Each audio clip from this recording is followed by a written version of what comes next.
podamos nosotros ocuparnos en otras cosas y dejarles el trabajo a ellos o a nuestros propios hijos. Y la tercera responsabilidad son las misiones: evangelismo, discipulado y misiones. La ayuda social de la iglesia no es una institución de beneficencia pública. Si alguien llega a la iglesia, hermano, me dé trabajo, ¿verdad? No somos, la iglesia no representa eso. Entonces nos equivocamos. Y cuando la iglesia comienza a involucrarse más en la obra social, en orfanatorios y en asilos y ayudar a los pobres, ya perdimos el camino. Y por eso han tratado en Sudamérica los líderes comunistas de usar a Jesucristo, diciendo que fue el primer comunista, sin saber ni siquiera lo que están diciendo, ¿verdad? Por acá. Acuérdense que es por secciones, nos toca esta sección. Doctor, buenas noches. Se han levantado muchas iglesias cristianas y quisiera saber, de su punto de vista, de las doctrinas cristianas, ¿cuál es la que tiene la sana doctrina? ¿De las denominaciones cristianas? ¿Cuál es la que tiene la sana doctrina? Sí.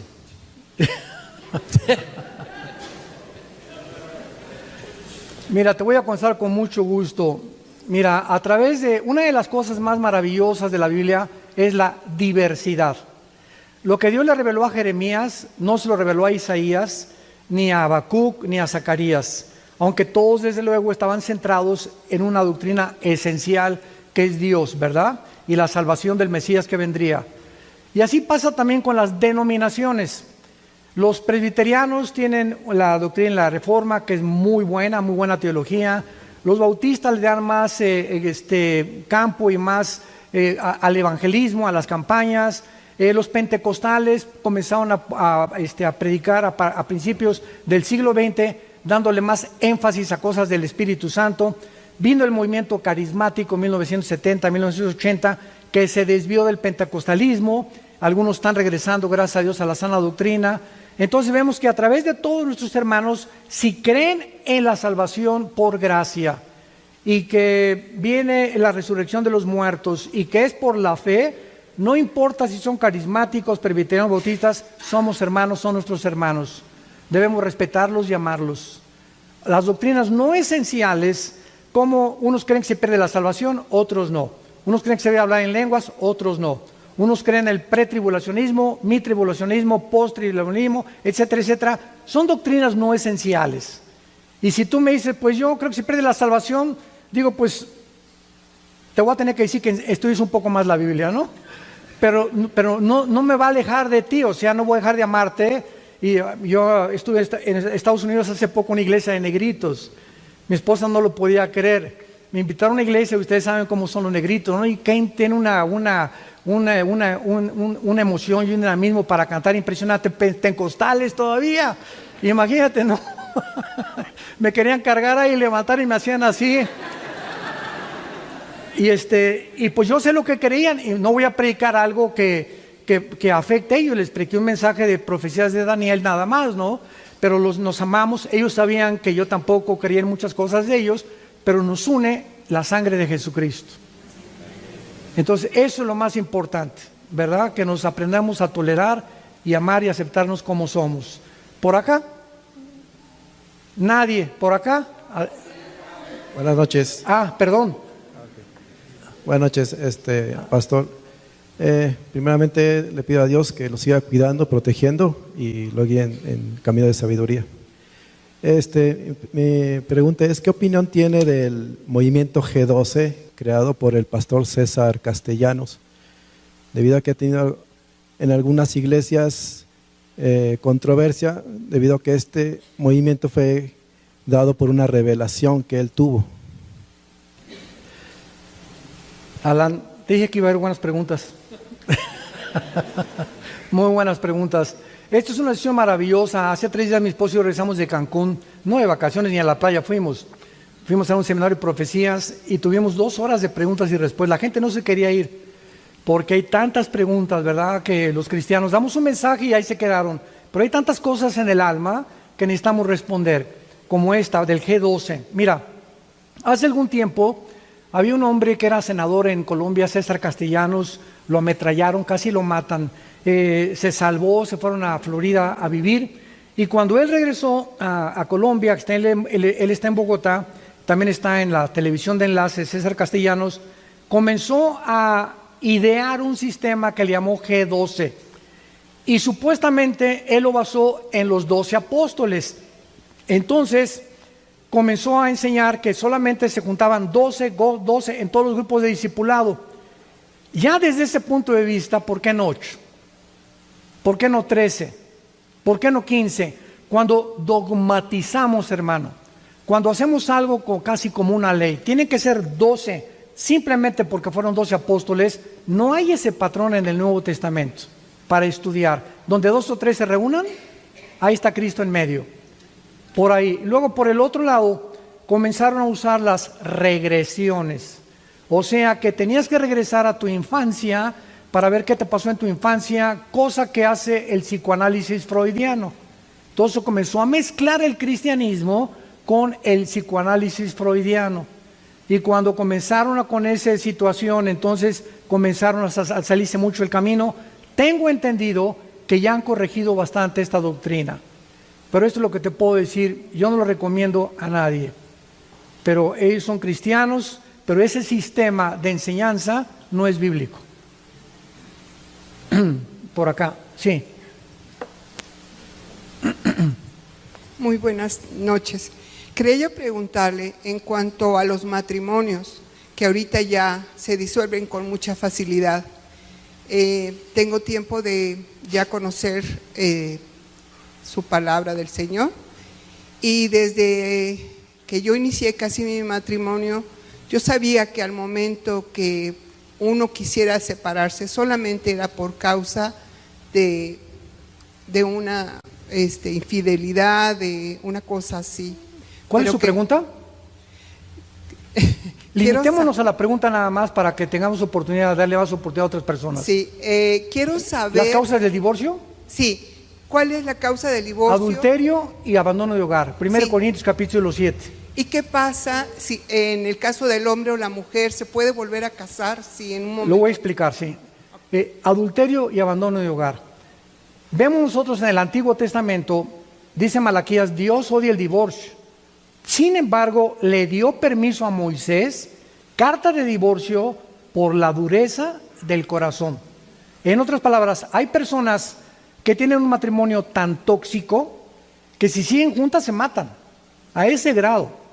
Entonces, por la dureza del corazón, cuando ya ninguno de los dos tiene una solución, es cuando viene ya o el adulterio, o los golpes, o los abusos, etcétera, etcétera. Ahora, muy bien, si una mujer llega con nosotros como pastores, hermano, mi esposo es un golpeador, pero no sé nada de adulterio, nuestra recomendación es sepárate temporalmente de él. Es lo que dice 1 Corintios capítulo 7. No te puedes divorciar. Sepárate 3, 4 meses, vete con tu mamá o viene con nosotros, le consigamos alguna viuda que esté por ahí, que le alquile un cuarto, lo que sea a la hermana, para que en ese tiempo él pueda darse cuenta y valorarla a ella, porque dice el dicho, nadie sabe lo que tiene hasta que lo pierde. Pero para que haya un rompimiento legal, tiene que haber el adulterio, o que él diga, que el gavilán diga, ahí nos vemos. Y ya tiene un año que no regresa y hay ni discípulas de la Madre Teresa, de veras. Ay, hermano, pues estoy esperando que regrese, y cuando regresa con la amante a la casa. Hasta con eso, créamelo, ahí tenemos casos, pero cantidad de ese tipo. Entonces hay mujeres que en lugar confunden la mansedumbre con otra cosa, para no decirlo. Por acá, por esta sección, adelante. Bueno. Sí, Pastor Aldo Sin Dios lo sigue usando. Una preguntota. ¿Podría explicar por qué la profecía de la semana 70 de Daniel, o de las 70 semanas de Daniel, es la clave para entender el resto de las profecías bíblicas, por favor? Muy buena pregunta. En Daniel 9, 24 al 27, Dios se le aparece un ángel, el ángel Gabriel, a Daniel. Y Daniel estaba esperando que Dios le dijera qué sería ahora que ya iban a salir de la cautividad babilónica los judíos. Daniel comienza a leer a Jeremías Claramente en Jeremías 27 dice que iban a ser 70 años bajo el yugo de los babilonios. Y cuando Daniel descubre que los 70 años están a punto de cumplirse, se pone en oración y viene un ángel con la revelación. Y entonces le da la profecía de las 70 semanas, que son semanas de años, que son 7 por 7, 49, 490 años le da Dios, desde que se dé la orden de la reconstrucción del templo, que se dio en Nehemías capítulo 2, del 1 al 5, hasta la muerte de Cristo. Esto es impresionante porque matemáticamente es la única parte en la Biblia que se nos da el tiempo en que Cristo iba a venir la primera vez. Se dictaminó el tiempo en que Cristo iba a aparecer cuando fueran 483 años de la reconstrucción del templo a la cruz. Entonces la vida del Mesías le sería quitada. Entonces nos damos cuenta que faltó una semana.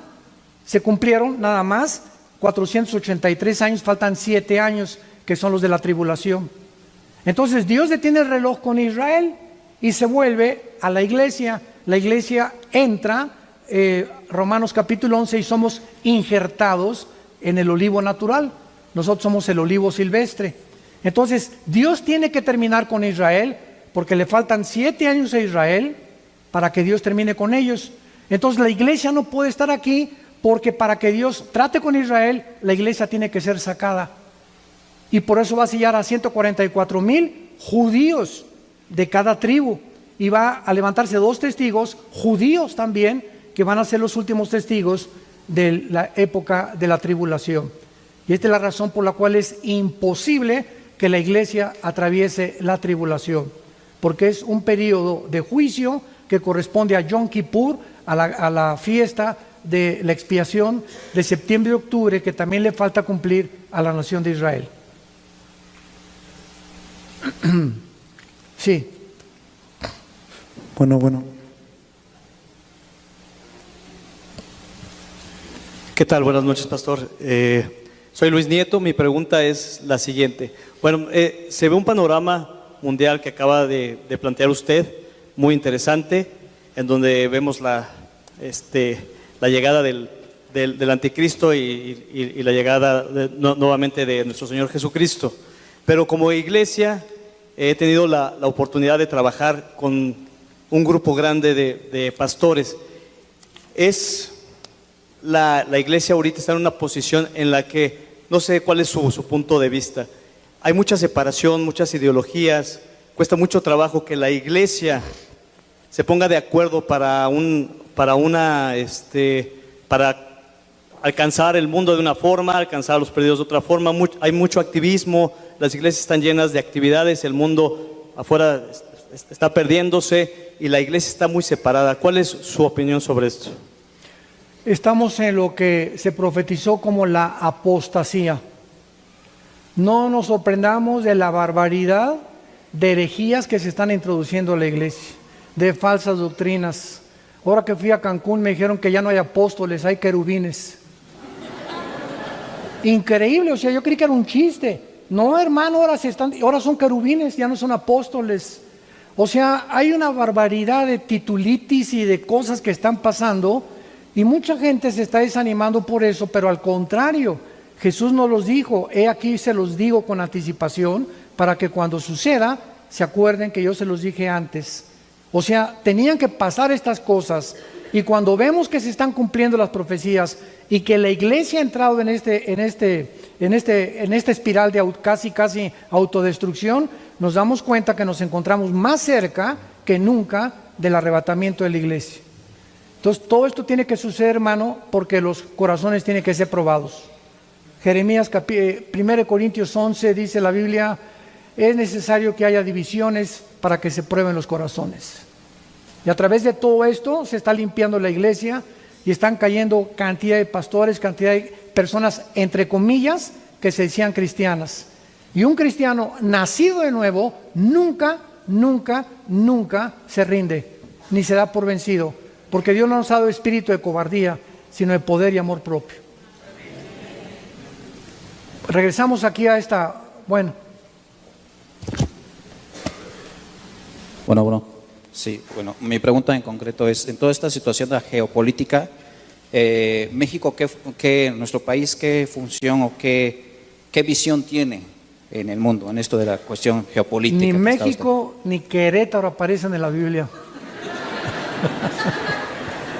Muy buena pregunta. Mira, bíblicamente las únicas naciones que van a sobrevivir en la segunda venida cuando Cristo venga, porque cuando Cristo venga va a sobrevivir una tercera parte del mundo, de la población del mundo, de acuerdo al libro de Zacarías. Estamos hablando que somos ahorita 7.500 millones de personas aproximadamente. Estamos hablando que va a desaparecer todo el continente americano, desde Alaska hasta la Patagonia. Desde Alaska a la Patagonia hay como 1.100 millones de personas. O sea, desaparecería todo el continente americano, parte del continente africano y parte del Asia Menor. Porque solamente van a sobrevivir Europa y algunas naciones del Medio Oriente cuando venga Jesucristo, en la guerra del Armagedón, y la China también. Entonces México ni aparece, ¿verdad? Así es. Ni Xochimilco aparece. ¿Por acá? ¿Nadie por acá? A ver.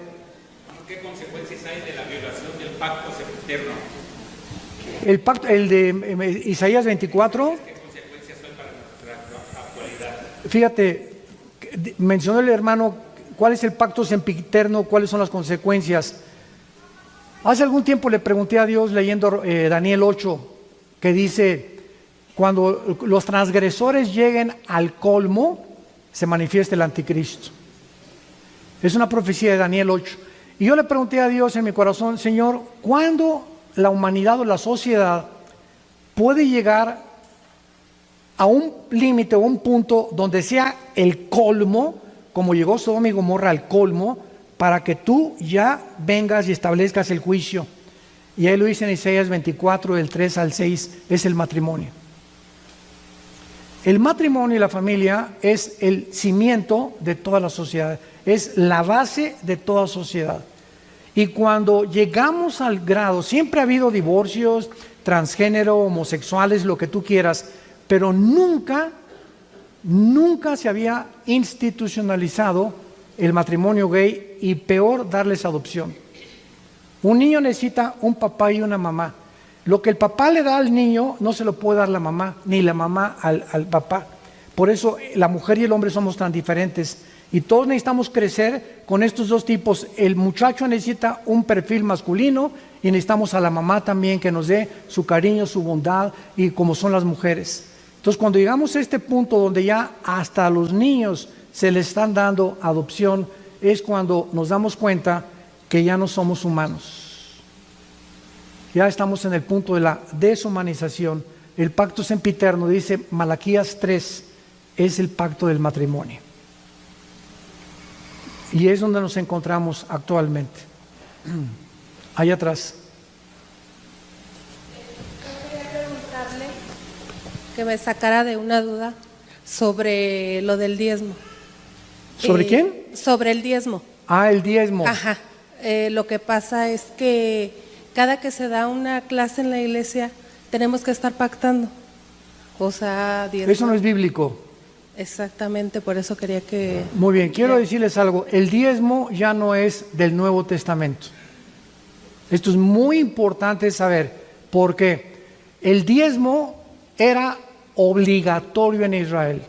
Indefectiblemente diezmarás. Hemos salido de la ley y estamos en la ley de la libertad en Cristo. Desde el libro de los Hechos hasta el Apocalipsis jamás se vuelve a mencionar el diezmo. El último que lo mencionó fue Jesús en los evangelios, que se encuentran bajo la ley. En el Nuevo Testamento, Hechos 14, 1 Corintios 16, del 1 al 3, Pablo dice, cada primer día de la semana, el domingo, cada quien dé como haya prosperado, y cada quien dé como propuso en su corazón. Ya no hay ninguna ley para que nos diga tienes que dar tanto. Ahora bien, si en el Antiguo Testamento fue el 10% y nosotros seguimos ligados a que vamos a seguir dando el 10%, seguimos bajo la ley. Un cristiano sano, un cristiano generoso, da el 15, el 20, el 50, el 60, lo que Dios te ponga en tu corazón. Un ejemplo, el presidente de Colgate Palmolive en Estados Unidos gana $1 millón al mes. Da $650,000, el 65% a la obra misionera. Entonces ya es una forma en la que manifestamos la salud espiritual que tenemos. Los que siguen dando el 10%, Dios sabe que esas personas nunca van a prosperar. Y hay muchos cristianos que quieren que Dios los prospere, pero son de Monterrey. No todos, ¿verdad? Sí, de Monterrey, perdón, ¿verdad? Pero sí, adelante. Allá bueno, arriba, hombre. Bueno. Perdón. Hola, doctor. Mi pregunta es la siguiente. ¿De dónde vendrá el anticristo, el falso profeta, y dónde será la Babilonia física? ¿Algo más? Aquí me vas a tener hasta las 12 de la noche, mano. Mira, rápidamente, lo del anticristo, muy buenas preguntas las tres, rápidamente. Durante mucho tiempo se creyó, todavía hasta 1995, casi al terminar el año 2000, la mayor parte de los teólogos en la escatología creían que el anticristo era judío porque en Génesis 49, cuando Jacob bendice a las 12 tribus, bendice a Adán y le dice que Adán sería como una serpiente junto al camino. Y luego en Daniel 11, 35 al 36 dice que el anticristo no hará caso del amor de sus padres, que es Abraham, Isaac y Jacob, y se acuñó una idea de que tenía que ser judío. Muy bien, pero ha venido un resurgimiento y mientras más nos acercamos al final, más luz vamos a tener. Vamos a conocer más claramente que muchas cosas no estaban como creíamos que estaban. Dios está acomodando muchas cosas en la Biblia. Y se ha descubierto que al anticristo se le menciona 12 veces el asirio. Isaías capítulo 10, Isaías 31, Isaías 33, Miqueas capítulo 4. En otras palabras, ¿cómo podemos compensar dos doctrinas en la Biblia? Una dice que es judío, otra que es el asirio. Muy fácil.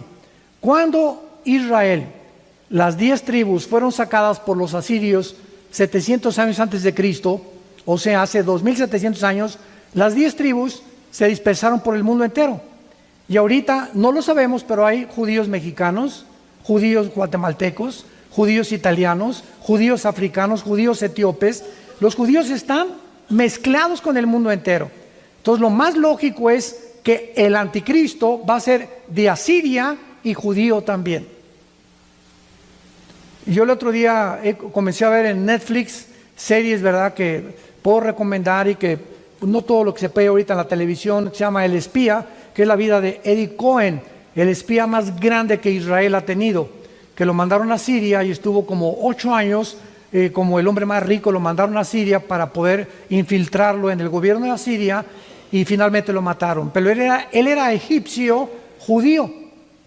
Entonces hay egipcios judíos, hay griegos judíos, hay africanos judíos.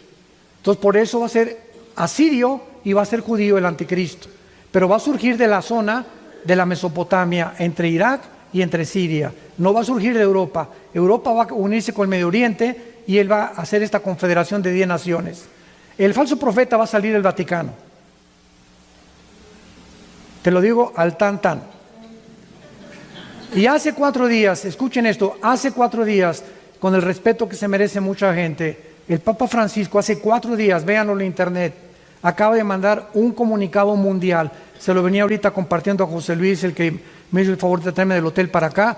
Dijo el Papa Francisco: convoco a un pacto secular y religioso para que se unan al Vaticano. O sea, la ramera está despertando de Apocalipsis 17, porque lo que va a hacer el falso profeta va a ser unir las religiones, que se llama el ecumenismo. Y muchos pastores están involucrándose con Roma, desgraciadamente. ¿Era todo lo que querías preguntar?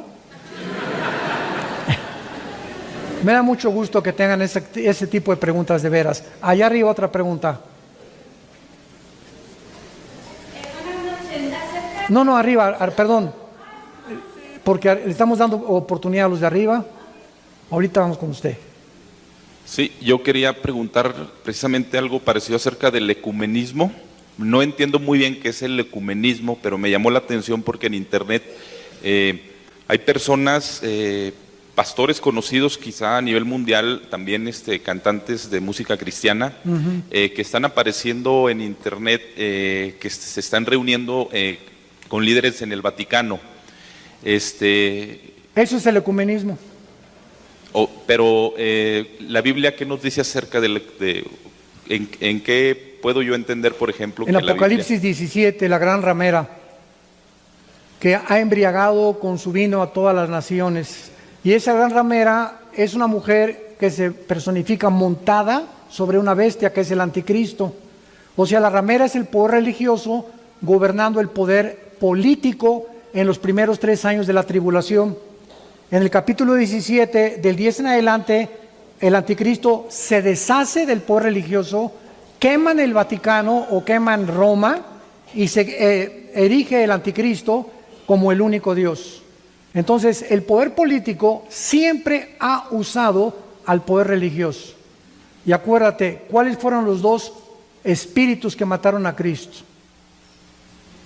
El espíritu político del Estado y el religioso. Cuando Pilato le dijo a los judíos, a los religiosos, yo no hallo ningún mal en este hombre, crucifícale. El Estado, representado por Poncio Pilato, cedió a Cristo a los religiosos. Y entre los religiosos y el Estado lo llevaron a la cruz. El espíritu más peligroso del mundo, donde Satanás se puede esconder mejor, es a través de las religiones. Porque creen, como dice el dicho, todas las religiones salvan, y procura llevar tu religión que todas llevan a Dios, cosa que es un absurdo, ¿verdad? Jesús dijo, yo soy el camino, yo soy la verdad y yo soy la vida. Nadie va al Padre si no es por mí. Aquí abajo, la muchacha que se levantó. Ya, por fin. Buenas noches. Sí. Tengo una duda acerca de los 144,000 que habla en Apocalipsis 7. ¿Son los mismos 144,000 que habla en Apocalipsis 14? Claro, son los mismos ya muertos en el monte Sión. Ah, ok, esa es mi duda. Claro. Porque en Apocalipsis 7 habla de las tribus de Israel y en Apocalipsis 14 los detalla con características. Entonces, estos de Apocalipsis 14 no son no es la iglesia. Esa es la pregunta. La iglesia no está en la tribulación. Ok. Va a haber convertidos en la tribulación, va a haber un gran avivamiento en la tribulación. En el capítulo 7, Juan ve a miles de personas en el cielo que salieron de la tribulación. Va a haber un gran avivamiento en la tribulación. Apocalipsis 7 que dice vestidos de ropas blancas, que está bajito, ¿es distinto a los que dice arriba de los de las tribus? Sí, porque en el capítulo 6, en el 4.º sello, están las almas bajo el altar de Dios y se les dice que se vistan porque no ha habido resurrección. Y los del capítulo 7 ya nos damos cuenta, y al final también, que ya están vestidos claramente porque ya resucitaron con el arrebatamiento de la iglesia. O sea, el primer arrebatamiento, la primera resurrección es en el arrebatamiento de la iglesia. Es la primera resurrección. Sí, por nada. Regresamos por acá a ver, adelante. Sí. El profeta en el Nuevo Testamento, 1 Corintios 14, versículo 3, es la persona que habla para edificar, consolar y exhortar. En el Antiguo Testamento, este libro ya está sellado. Acaba Apocalipsis, nadie le puede agregar ni una palabra, nadie le puede quitar. Todo lo que Dios tenía que decirnos del infierno, del cielo, el futuro de las naciones, ya está en este libro. Entonces, cuando alguna persona dice, tengo una revelación nueva, pues que se la pegue a la Biblia porque está incompleta la Biblia, que le ponga tercera de Pancho 3.1, ¿verdad? Entonces, ahora ya no hay más revelaciones, ahora hay más iluminación. Ahora necesitamos luz para que las revelaciones tan completas las podamos entender. Entonces, todo lo que Dios tenía para el futuro ya lo sabemos en la Biblia. Si alguien se levanta, que este presidente se va a morir y te vas a casar con esa persona y de tu iglesia saldrán ríos de agua viva y serás el profeta de profetas, son falsas profecías. No hagamos caso de todas esas cosas. El profeta del Nuevo Testamento somos todos los que hablamos la palabra de Dios, los que declaramos los oráculos de Dios. Si alguien viene y me dice, tengo una palabra para mí, yo le digo, aquí tengo una para ti también. Mira, aquí está toda la palabra de Dios. ¿Quieres palabra de Dios? Aquí está. Aquí, adelante. Buenas noches, pastor. Pues tengo poco tiempo de convertido y bueno, que me convertí al cristianismo, de acercarme a la Biblia. Y yo, es pregunta, no sé si afirmación, no sé si esté bien formulada mi pregunta, pero yo, más o menos, la pregunta es esta: ¿está bien escuchar? Porque yo a veces me he sentido muy bien al escuchar a personas que dan una prédica o algo, pero solamente basados en un versículo, y a veces no. A mí me gustan mucho sus prédicas y estoy en ITI ahorita, me gusta mucho para ver el trasfondo del versículo de la Biblia, pues saber bien de qué están hablando completamente. Y mi pregunta es la siguiente: ¿está bien también escuchar personas que se basen tal vez nada más en un versículo y de ahí den una prédica entera sin explicar bien el trasfondo y cómo fue que se está diciendo eso en la Biblia? Pues no, nada más. En la viña del Señor hay de tamarindo, fresa, durazno, chabacano, hay de todo tipo de predicadores, de pastores, ¿verdad? Hay una gran variedad de formas de exponer la palabra de Dios. A mí particularmente me ha gustado la predicación expositiva, es por libros, versículo por versículo, que es la forma que más se alimenta a la gente.